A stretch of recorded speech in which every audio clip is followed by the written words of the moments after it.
right, welcome into episode 60 of Happy Medium. We're officially at the episode 60 mark. My apologies for a little bit of a delay in recording. I know I haven't recorded in a few weeks. I've had to deal with some stuff, but I'm finally back this week with another very special guest that has agreed to join me today, which I'm very appreciative of. From the Indianapolis Colts, formerly of NBC Sports Chicago, is where I got to know of him, being a Chicago suburban guy myself. He's done a lot of really good stuff. And a fellow, I believe, West Suburban Silver Conference High School graduate, right? You bet. Oak Park River Forest, the class of 2007, just to really date me on that one. Yeah, I was gonna say I did see you went to OPRF. Unfortunately, you're not gonna like me for saying this, but I did go to LT. Uh-huh. It's fine. I've had Alec Pierce on my podcast, who's a Glenbard West guy. Our old game manager who just took a job with the Baltimore Ravens, Charlie Gelman. He's a Hinsdale Central guy. So I'm happy to do a podcast tour of the WSC. And I guess we gotta cross off York, DGN, and Proviso West then. Yeah. Always fun to think about high school and people who are from our area. Go to OPRF or LT or Glenbard or wherever and still doing really cool things. So, JJ, like I said, thank you so much for being able to come on and we can get started then. So, Yeah. I like to start all my interviews with the same hitting question. It's pretty kind of broad, so however much you want to get into it is kind of up to you. But what would you say your first introduction was into sports in general for you? Ooh, into sports in general. It's the 1990s Chicago Bulls. Like growing up as a kid in the 90s, I think the first exposure I probably ever had to sports was Michael Jordan and Scottie Pippen. Those great Bulls teams in the 90s. I do have like very specific childhood memories of like for some reason, it was probably in like 1995, becoming aware that the Atlanta Braves had Greg Maddux, Tom Glavine, and John Smoltz in their starting rotation. And like just hearing probably on the radio or like from my dad that like that was incredible that they had those three guys in their rotation. Um, I mean, I remember the first game I ever went to, I was 7, and I went to a White Sox Red Sox game where Mo Vaughn hit a home run. And now here I am 20, 30 years later, whatever it is. And I love watching Mo Vaughn highlights. That guy ruled. For football, which is obviously what I'm in right now, I vividly remember the 1998 Atlanta Falcons being like one of the coolest teams ever with Jamal Anderson doing the Dirty Bird and Chris Chandler and they were that kind of one of those first teams that I was like, oh man, these guys are really cool. But they beat the team that I actually liked more, which was the Vikings. As like a 8-year-old, like watching the Vikings with Randy Moss and Randall Cunningham and Chris Carter and John Randall, it was like, oh, that team was super cool. And then I became a Chicago sports fan right around then, and became a White Sox fan, a Bears fan, a Bulls fan, obviously, and really from a young age though, like I just always loved sports and have, from middle school on, always kind of wanted to find a career doing anything but playing sports because I knew I wasn't that good. And I'm lucky to say that here we are now, I'm in my 15th year working in football in some way, shape, or form. I've done a lot of baseball. It's been a really rewarding experience to, be able to kind of pull this off and do a job that I love doing, which is, telling the stories of games, athletes, people around sports, and communicating those, across different mediums. It's been really, really cool. So I want to touch on something you were kind of getting at a little bit there in kind of your introduction. So what would you say your first kind of foray was into sports writing and sports media too? It was in let's see, I was in seventh grade, and I got put in like this is like dated term now, but it was like a gifted class um in seventh grade. And my brother is like extraordinarily smart, like guy got like a perfect score on the ACT smart. So I think I probably was like riding his coattails a little bit. Like I was a good student, I wasn't like a great straight A student. But I remember getting in there, and it's like all these other kids who are 11 to probably 12, 13-year old, are in this class are like going around the room, and it's like, okay, well, like what's your project going to be? Because it was like a thing where you have to like create a project. And I'll never forget, this one kid goes like, I would like to study the syntax of Dickens. And I was like, I'm going to do a sports newsletter. And I just like started writing like a sports newsletter that was about like whatever I was interested in. And I think I still might have a copy of it somewhere. Like I think my parents saved it. But that would have been the first time I like really, started like writing about sports in a way that was like not just like kind of, like messing around with my friends or whatever. It was like I was actually doing it, and I was like having to do some research, and it wasn't good at all, but for a seventh grader, maybe it was okay. And I remember my mom around then talking to me about how I should really like look into, like, hey, like, the University of Missouri has a great journalism program. Like, maybe think about like that as your career. And then in 2002, Mizzou made the Elite Eight in basketball with Kareem Rush and Quinn Snyder as their head coach. And I remember like being like, oh, Mizzou, that's super cool. Like, I'd love to go there. And fast forward 5 years later, I went to Mizzou. So these seeds had been kind of like planted along the way, and I went to Mizzou to do sports journalism, and kind of grew from there into getting it to be my career, which I'm very, very fortunate and very, very lucky that I've been able to do that. So going back to your time that you were just kind of touching on at college for a little bit, what experience were you able to get out of your time there that was able to kind of help you kind of plant those you had just said? Yeah, I think the biggest thing was learning how important it is to be versatile in how you're like presenting your own content. Um, my senior year there, like I had done like writing for the school newspaper type stuff. And then my senior year, my roommate is now the SID for Clemson football. Um, we kind of like quote unquote founded this like sports multimedia website that covered Mizzou sports as our capstone project. And we did everything for it, which would be, writing articles, taking our own photos, taking our own videos. We did a podcast back in 2010 when like no one was doing podcasts.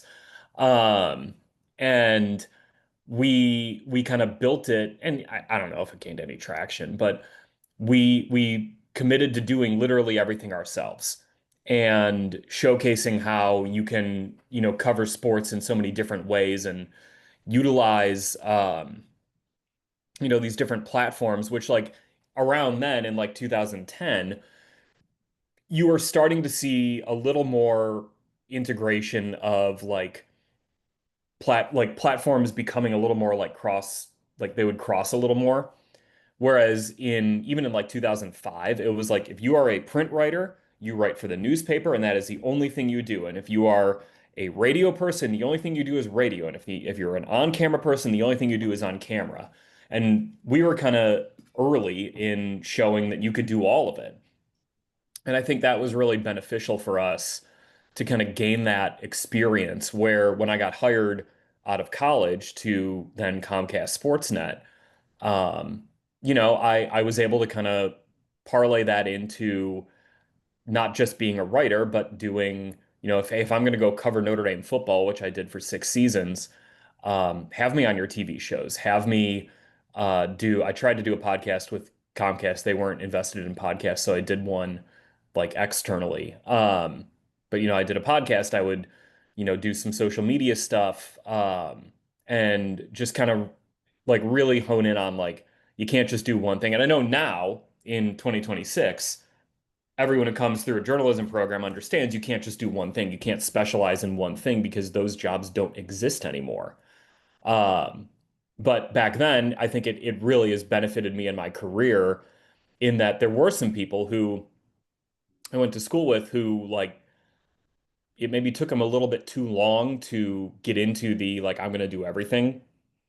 And by that point, they were kind of just out of the business. So that experience 15 years ago, I think really did benefit my career. So, kind of going on your start in the professional world, which I know you were getting at a little bit. So I saw it when you were at Comcast, you started as an intern, right? Hmm. So how was your internship experience there, and then how were you kind of able to parlay that into a full-time role? Yeah, another thing that's gone by the wayside, and thank God it has, is it was an unpaid internship. So I did it because I was able to live at home with my parents and commute into Chicago from Oak Park. Um, but within that, I got the internship because I had a White Sox blog back in like 2009 that I maintained and I wrote about the Sox for. And my old boss at the time, um, he like noticed it. And when I reached out to apply for the intern role, he was like, "Oh, I know who you are." So wound up getting the intern role. And from there, like, I did whatever I had to do, which was mostly posting stuff to our website, kind of maintaining certain things. Um, it wasn't a lot of like my own writing that I was doing. It was grunt work, and hilarious that it was unpaid, just because it was like that doesn't exist anymore. And again, thank God it doesn't. But toward the end of that internship, I had been kind of asking or like, hey, can I go get credentialed to go cover a Sox game? And right at the end of the internship, they said, "Hey, you've done a great job. We'll get you a credential. Go cover a Sox game." So I did that, and then I remember like, I wrote a story on JJ Putz, who was a reliever on the White Sox back then. And it wasn't like, "Hey, cool name, man." It was like, I did a story on him, and um, I then had like a meeting with kind of the two leads for our digital team at Comcast as my internship ended, and I remember talking to them about how like I would love to come back. I would love to, help out wherever I can. And this was going into my senior year, and they were like, okay, sit tight, like, you did a great job here. We would love to have you back. Um, and it came about that in March of that year, they had me start doing a White Sox blog for Comcast that then I started doing sort of with the sign off that like I was going to get a part-time job out of it. So I started that part-time job in June of 2021, and then I pitched my boss at the time. I pitched him a one-sheeter on why we should cover Notre Dame football because NBC and Comcast had merged like shortly before that. And it was like it's 2 hours down the road. This is a nice little olive branch to NBC that we're going to go cover your kind of number one sports property. And my boss TK, like TK Gore, is one of my favorite people I've ever worked for. Stand-up guy, just a great human in person. He was like, "All right, yeah, here's $9,000 of a freelance fee. Just go cover it and let's see if it works." So we did that for a couple of years. Notre Dame kind of blew up in 2012 with them going to the championship game, Manti Te'o having a fake dead girlfriend. And out of that, I then became a full-time employee. And from there, I covered Notre Dame for a couple more years. I did a lot on the baseball beats in the summer, filling in for guys like Dan Hayes and Patrick Mooney when they, would take a weekend series off, and that turned into me going and covering the Bears for 4 years, and now here I am with the Colts going on 5 years. So it's been a really pretty wild journey for me. Yeah, I kind of like speaking of that, like like you doing like football and stuff for them. I think I don't know why I remember this, but I think like the first time I remember like hearing of you or like seeing you do stuff for their baseball content, I think you were doing like a one-on-one dugout interview. I think it was with Todd Frazier from the White Sox. Todd Frazier. Yeah.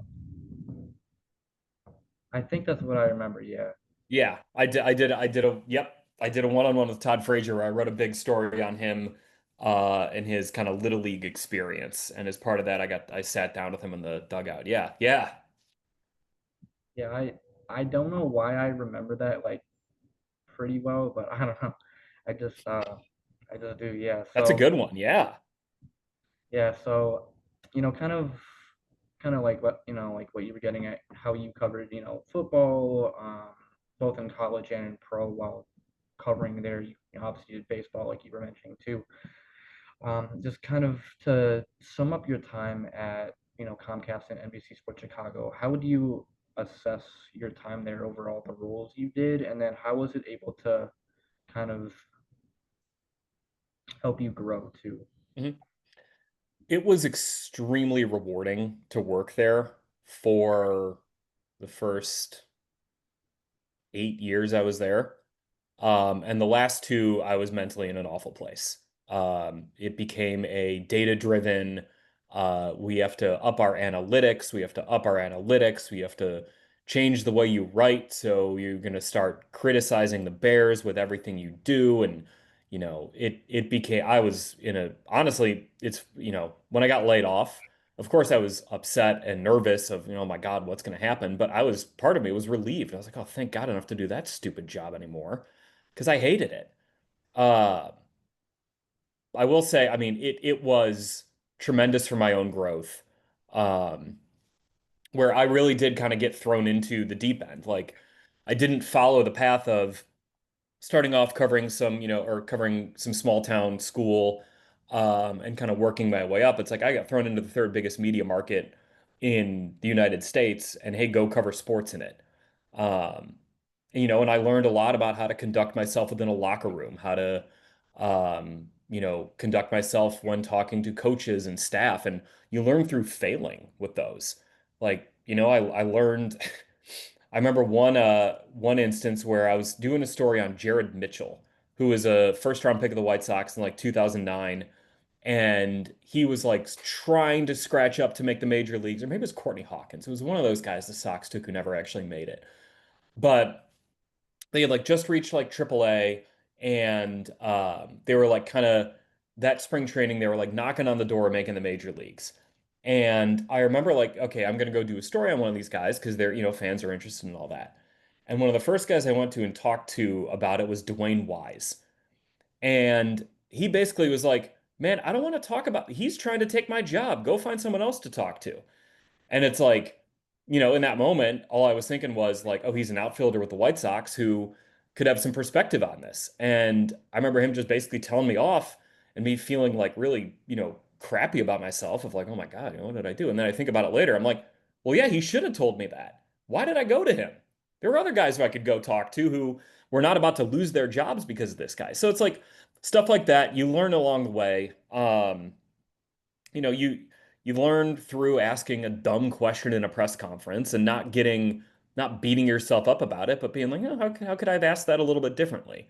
Um, and it really is you learn through those experiences. You learn what you're good at. You learn how you ask questions, that's within your personality. It's not trying to fit into someone else's box. It's, hey, you're your own person. You're here for a reason. And how are you going to think about these things to ask these questions? Um, and yeah, I mean, I still make mistakes. Like you, I remember like this year, I asked Shane Steichen a question, where it was something along the lines of like after the bye week, I was like, and you did self-scouting on Tyler Warren, what did you sort of see or whatever? And as soon as I used the word self-scout, I was like, this isn't going to go well. And he didn't give me much of an answer.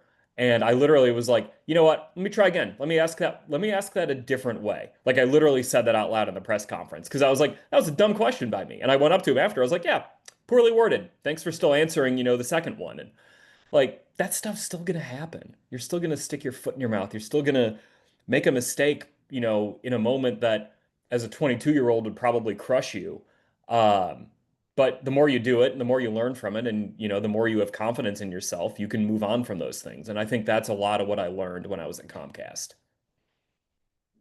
So I know, maybe a couple answers ago you had mentioned, how your time there kind of kind of ended, um, unfortunately. But kind of on the other side of that, then what would you, or like, how would you kind of describe how your role with the Colts kind of like started for you?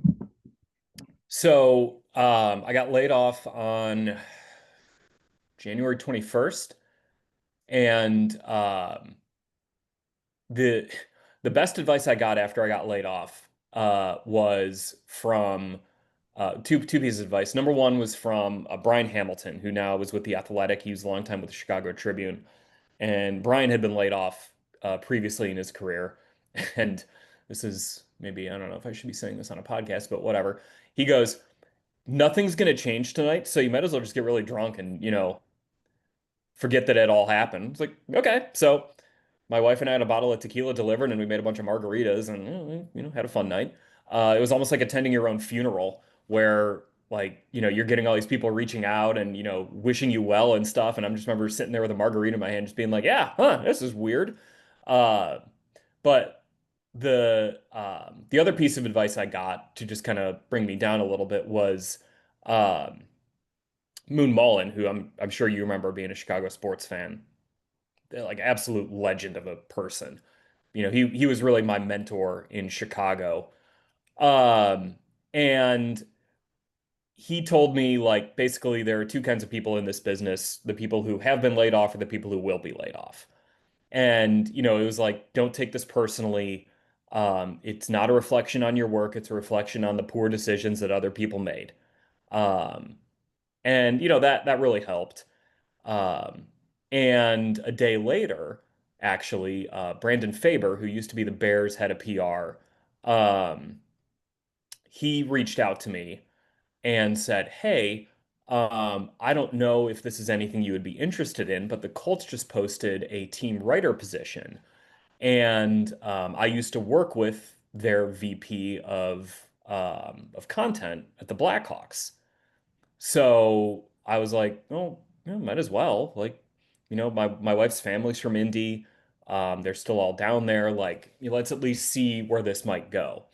So I, applied for the job and, quickly got an email back like, hey, we'd love to interview for it.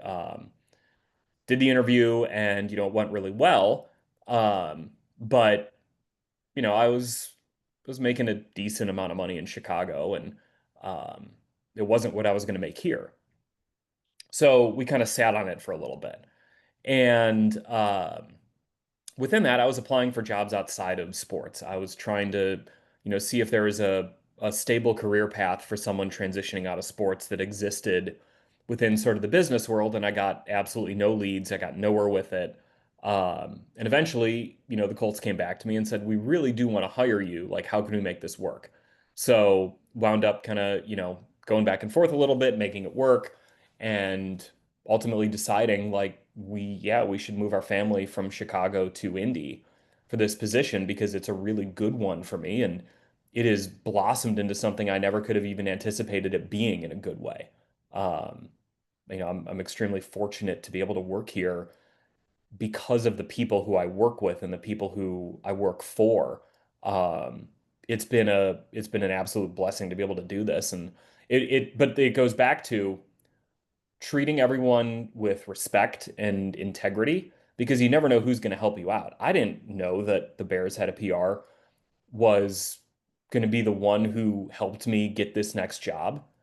We had our disagreements at times, but they were always very respectful and professional. And when it turned out I needed a little bit of help, he was the one who came through.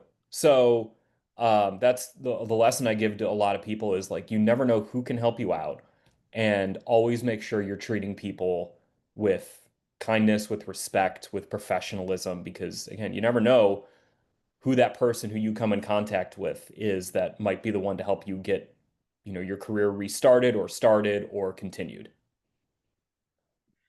Yeah, love that. So I know you mentioned your, or at least kind of that role you started off there with as a team writer, Mhm. but I know you also have another role as the PA announcer for their stadium Mhm.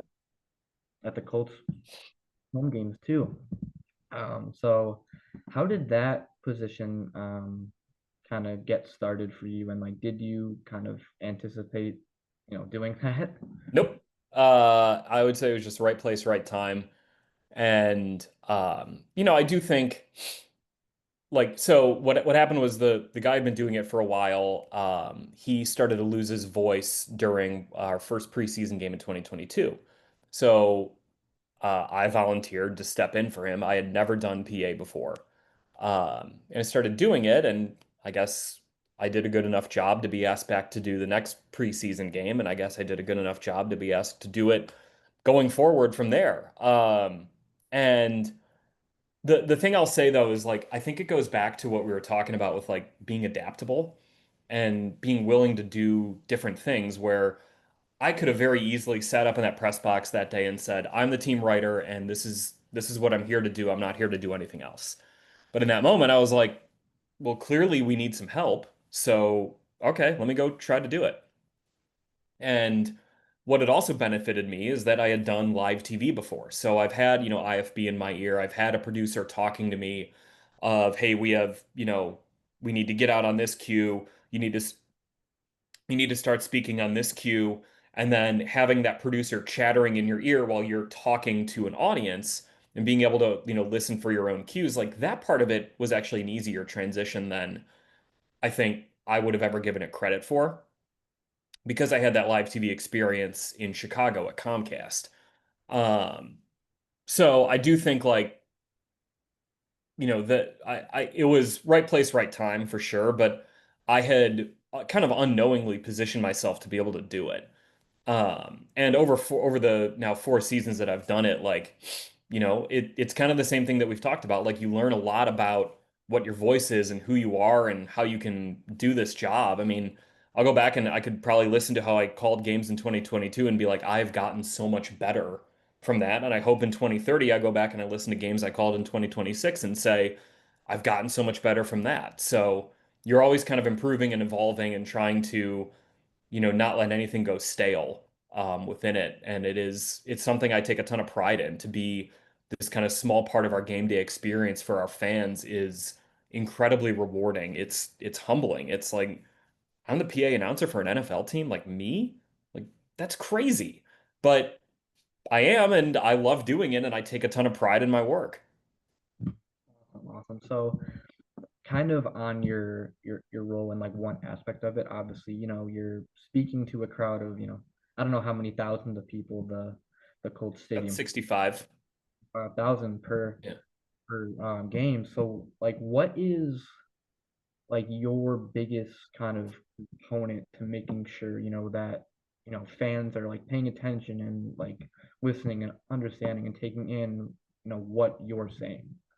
It's you're just trying to communicate what's going on the field and then in the right moments, get the crowd fired up. Um, but it like I tell the players all the time, I'm like, you guys make it really easy. Like, that you're feeding off the energy of what's going on the field. You're not creating it yourself. Um, the biggest thing to do is, you got to get these ad reads right. We have a lot of sponsors that have, reads that we need to weave in there, and you got to do them with the same confidence and gusto that you do the game, because it's part of our experience. And there are a lot of moments that are, then will also additionally require you to pull back a little bit. Um, so you kind of have to know your tone when you're speaking at all times because it can't be the same for everything. And, my tone for, um, you know, announcing some, Kicking the Stigma initiative, which is our mental health initiative. That's an incredible thing that, Kalen Jackson and our community team have really pushed forward and made a, major impact in Indiana with that. The tone of that is going to be different than the tone of, a high school sports read or, certainly of any game action because you have to give it the gravity it deserves. And those are things that, you're constantly trying to get better at. You're constantly trying to think about and Okay, when we have this read, how do I read it in this voice versus this read, how do I read it in that voice? There's a lot that goes into it, but I've got an incredible team of people who I work with on our game presentation team that do an outstanding job. We are consistently like among the five best fan experiences in the NFL if you look at this kind of league-wide metric that's out there. And it's because of those people who make it a very streamlined process. They do a great job cueing me, making sure I know what tone I need to take on certain things, and really kind of leading the way in terms of that, our game presentation stuff. So I kind of want to not tie it back per se, but I want to go back to to one of your first answers about how were kind of talking about like your journey and your desire to kind of work in the sports media world and like tell stories of like athletes and people in sports. So kind of on that, I want to ask. I enjoy asking this to a lot of people if they've kind of been in this position or role. What would you say is like your favorite story or like piece that you've told or written or anything kind of like that for you? Without question, it is the four-part narrative podcast series I did in 2024 called The Move, which explored the history and the reasoning as to why the Baltimore Colts picked up in the middle of the night and moved to Indianapolis in 1984 in what's kind of regarded as one of the most infamous team relocations in sports history. Um, Putting that project together was an incredibly rewarding experience. It's the thing that, like, when you ask that question, it's the first thing that pops into my mind whenever I think about any of this is, man, like that was an incredible journey to go on, to build out that story, to be thorough with it, to, hear feedback from people who experienced it, how much they enjoyed it, how they felt I did the story justice. That right there is top, and I hope I top it someday, but I don't know if I ever will. And if I don't, I'm going to be completely okay with that because it was so incredible to put together. Awesome. I think that is pretty much all I have, JJ. Because I know we don't have that much time left on this Zoom anyway. But thank you so much for being able to come on with me. Like I said, I always appreciate anyone that's willing and able to come on with me at any time. So I appreciate you responding to my original email because Yeah, absolutely. sometimes not everyone is able to get back to me. So I'm very grateful. Thank you. Anything for a West suburban Chicago guy, even if you are from LT, I'll give you a pass on that one. I don't know how big the like I don't want to say like it's a rivalry or anything, but with OPRF and LT, but I mean, when I was on the freshman baseball team, which did win the WSC Silver Freshman Baseball Conference, by the way, don't get it twisted. One of our assistant coaches before we played LT gave this impassioned speech about how Oak Park and LT have hated each other for generations and how it's up to us to continue the legacy of OPRF beating LT, and we can't let the people who came before us down. And I remember being a 14-year-old being like, what the hell is he talking about? It didn't motivate me. It made me a little confused and kind of made me laugh a little bit. But then I look back on it now and I'm like, yeah, no, that actually was funny. And actually, I don't think any 14-year-old got anything out of that. But he sure was fired up about the rivalry between OPRF and LT.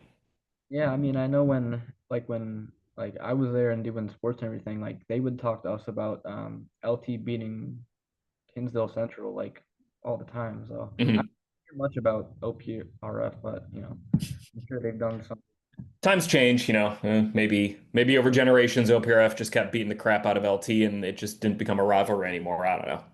I don't know. I mean, it was like when, like, was I graduated in 2019 from LT, and it was like when I think it was like all or was it? It was like I think in my first couple years there, the football team was pretty good, and Hmm. then like my junior senior year they weren't that good, and then basketball was like the opposite. Like the last couple years, basketball was pretty good, and then like ever since I've been gone, it seems like football's just been on this like rise to like the top of the conference. And then I'm like, why couldn't I have had this back in 17 and 18 when I was actually Yeah. student there? I don't know. Oh, but JJ, like I said, thank you so much for being able to come on, and it was really fun and enjoyable to talk to you and hear about your story from all the different stops that you've had. Yeah, no, absolutely. Thanks for having me on, Sam. Appreciate it.